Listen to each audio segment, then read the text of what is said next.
श्री शिवलीलामृत कथासार अध्याय 8 भद्रायू आख्यान. श्री गणेशाय नमः. हे शंकरा, तू मूर्तिमंद ब्रह्मानंद आहेस, वेदांना वंदनीय आहेस, तू भोळा चक्रवर्ती आहेस. शिवयोग्याच्या रूपाने तूच भद्रायूला अगाध नीती शिकवलीस. मी तुला नमस्कार करते. सूत सांगतात, ऋषभाने भद्रायूस नीतिधर्माचा उपदेश केल्यानंतर शिवकवच शिकवले. त्याने सांगितल्याप्रमाणे भद्रायूने मृत्युंजय मंत्र म्हणून सर्वांगावर भस्म लावले, रुद्राक्ष धारण केली. ऋषभाने भद्रायूला ज्याच्या नादाने शत्रू मूर्छित होतील असा मौल्यवान शंख भेट म्हणून दिला. त्रिभुवनात कोणाकडेही नाही असे लखलखीत खग दिले. निजकृपेने 12,000 हत्तींचे बळ दिले. भद्रायूला अनेक शुभाशीर्वाद देऊन ऋषभ अंतर्धान पावला. भद्रायू आणि सुमती श्री गुरु ऋषभाचे नित्यस्मरण करून त्याच्या उपदेशवचनांना अनुसरून वागत. काही वर्ष लोटली. दाशार देशात मगध देशाचा राजा हेमरथ याने भयंकर धुमाकूळ घातला. ही वार्ता कानी पडताच वज्रबाहू युद्धात सिद्ध होऊन शत्रूवर चालून गेला. पण शत्रूंच्या प्रचंड सामर्थ्यापुढे त्याचे सर्व प्रयत्न थिटे पडले. त्याचा दारुण पराभव झाला. वज्रबाहूचा पराभव होऊन आपल्या देशाची वाताहत झालेली आहे हे वृत्त कळताच भद्रायू चवताळून उठला. क्षात्रतेजाने तळपू लागला. त्याने श्रीगुरूंचे स्मरण करून शिवकवच धारण केले, शंख व खग घेतले. सुमतीचा आशीर्वाद घेऊन आणि पद्माकराचा पुत्र सुनय ह्याला सोबत घेऊन तो युद्धास निघाला. युद्धभूमीवर भद्रायू आणि सुनय या दोघांनीही शत्रूवर अविरत शरवृष्टी केली. गुरूंनी शिकवलेली एकापेक्षा एक भयंकर अस्त्रे त्यांनी शत्रूवर योजली आणि शत्रू पक्षात भयंकर संहार घडविला. त्या दोन्ही कुमारांचा अद्भुत पराक्रम व युद्ध कौशल्य पाहून वज्रबाहू थक्क झाला. भद्रायूच्या घातक शरीरसृष्टीमुळे अगदी शत्रू जर्जर झाला होता. आपल्या सैन्याची ही दुरवस्था पाहून हेमरथ चवताळून भद्रायूवर चाल करून गेला. हेमरथ महाबलवान असल्याने तो हार जात नव्हता हे लक्षात येताच भद्रायूने शिवयोग्याने दिलेले खग बाहेर काढले. ते खग म्हणजे कालाग्नीची कराल जिव्हा, त्यापुढे बाहुबलांची काय मिजास. ते खग पाहूनच हेमरथाचा धीर सुटला. तो उरल्या सुरल्या सैन्यासह पळून जाऊ लागला. ते पाहताच भद्रायूने चपळाईने पाठलाग करून त्याला पकडले. वस्ताऱ्यासारखी धार असलेल्या बाणाने त्याचे डोके 5 ठिकाणी भादरले आणि त्याला पूर्ण विद्रूप करून टाकले. भद्रायूने प्रजननांना धीर देऊन सर्व प्रकारचे सहाय्य केले आणि प्रधानासह आपल्या पित्याची सुटका केली. त्याच्या पायावर डोके ठेवले. वज्रबाहूला रडू आवरेना. या उपकारकर्त्याच्या मुलाने कोणत्या शब्दाने कौतुक करावे हे त्याला कळत नव्हते. भद्रायूने वज्रबाहूला सन्मानाने नगरात नेले आणि राजसिंहासनावर बसवले. त्याला भेटण्यासाठी समोर सर्व प्रजाजन जमलेले असताना राजा सद्गदित होऊन म्हणाला, पौरजन हो, ज्याने महासंकटातून मला सोडविले त्या उपकारकर्त्याचे आभार माना. भद्रायूने राजाकडून आज्ञा मागून 3 दिवसांनी परत येण्याचे वचन दिले. शत्रूला बंदीत ठेवून त्याच्यावर चोख पहारा ठेवण्यासाठी सांगितले. त्यानंतर सुनयला बरोबर घेऊन तो रथातून निघून गेला. भद्रायूने सुमती व पद्माकराला वंदन करून आपला पराक्रम सांगितला. त्यांना त्याचा खूपच अभिमान वाटला. त्याच समयी शिवयोगी ऋषभ नैषद देशात प्रकट झाला.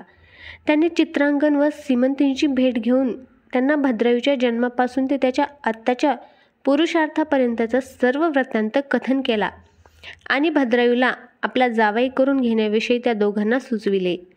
ते ऐकताच त्या दोघांना धन्यता वाटली. त्याने ऋषभाला वंदन करून त्याची पूजा केली. ऋषभाचे वचन प्रमाण मानून चित्रांगदाने आपला दळभार वैश्यनगराकडे पाठविला. विवाहाचा संदेश मिळताच सर्व तयारी करून पद्माकर, आपली पत्नी, पुत्र सुनय, सुमती, भद्रायू, आप्त मित्र, नगरजन व सेवकवर्ग यांना बरोबर घेऊन नैषद देशात गेला. भद्रायूला पाहून लोकांना अत्यंत आनंद झाला. त्यांनी कीर्तिमालिनीच्या भाग्याचे मनपूर्वक कौतुक केले. चित्रांगदाच्या निमंत्रणावरून अनेक राजे त्या विवाहास उपस्थित होते. वज्रबाहूही सहपरिवार आला होता. भद्रायूला पाहताच तो त्याचे पाय धरण्यासाठी धावला. भद्रायूने त्याला एकांतात नेऊन आपली ओळख सांगितली. शिवयोगी ऋषभाच्या कृपादृष्टीने व त्यांनी दिलेल्या शिवोपासनेने मी व माझी आई तरलो. आजचा सुदिन हा त्याच्याच प्रसादाने आम्हाला पाहावयास मिळत आहे असे सांगितले. भद्रायूने सर्व इतिहास सांगून सुमतीची व वज्रबाहूची भेट घडून दिली. तिला पाहून वज्रबाहू फार लज्जित होऊन स्वतःची निंदा करू लागला. तिलाही मागील दुःखाच्या आठवणीने रडू कोसळले. ती शिवयोगी ऋषभाला कृतज्ञपूर्वक नमन करू लागली. वज्रबाहूने तिच्या कर्तृत्वाबद्दल गौरवोद्गार काढले.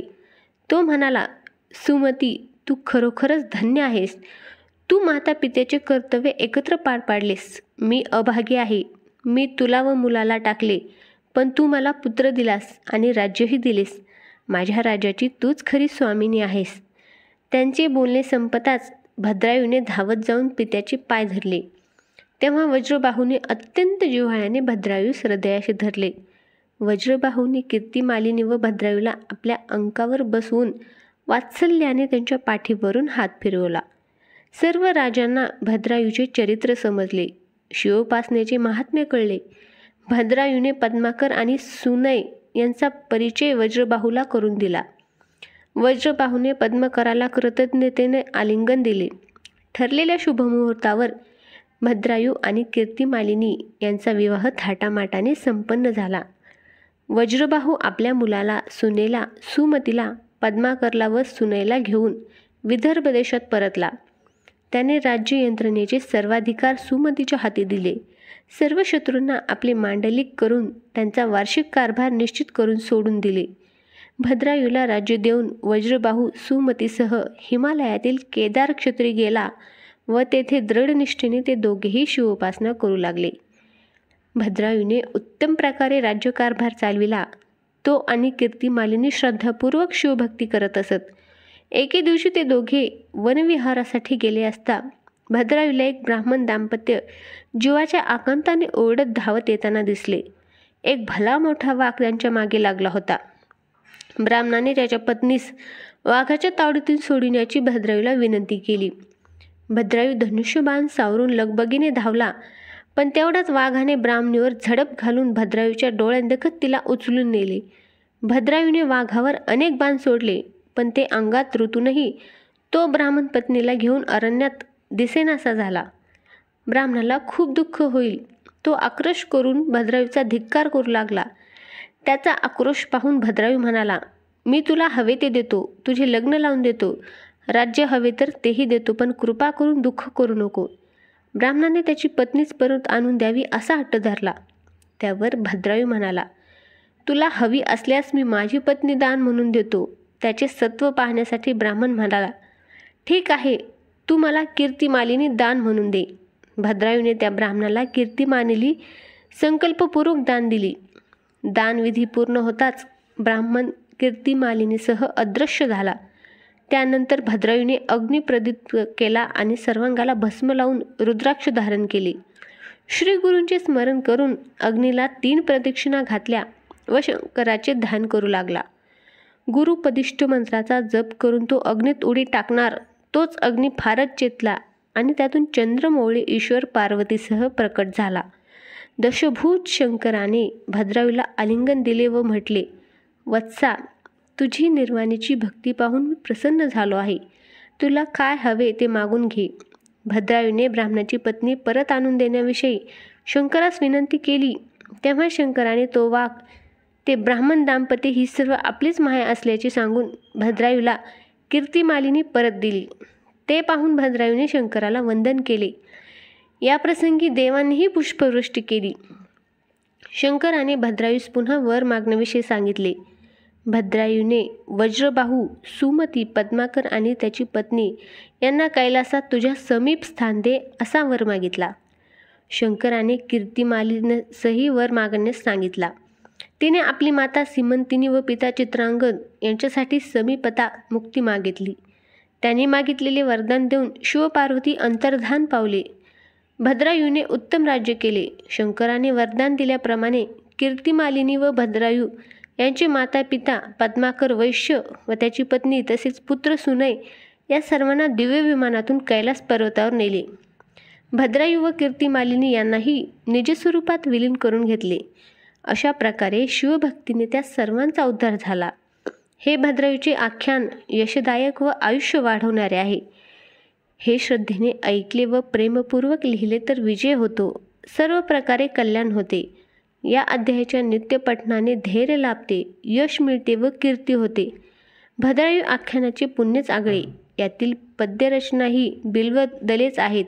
ती शंकराला भावभक्तीने वाहतात. ते या भवसागरातून सुखरूप तरून जातात. भद्रायू आख्यान म्हणजे कैलास पर्वत. जे याला पारायण रूपी प्रदक्षिणा घालतात त्यांना तो उमानात भावबंधनातून मुक्त करतो, निष्पाप करतो. फलश्रुती या अध्यायाच्या पठनाने यश, विजय, बंधमुक्ती, दास्यमुक्ती व शिवकृपा होईल. ओम नमः शिवाय. ओम नमः शिवाय.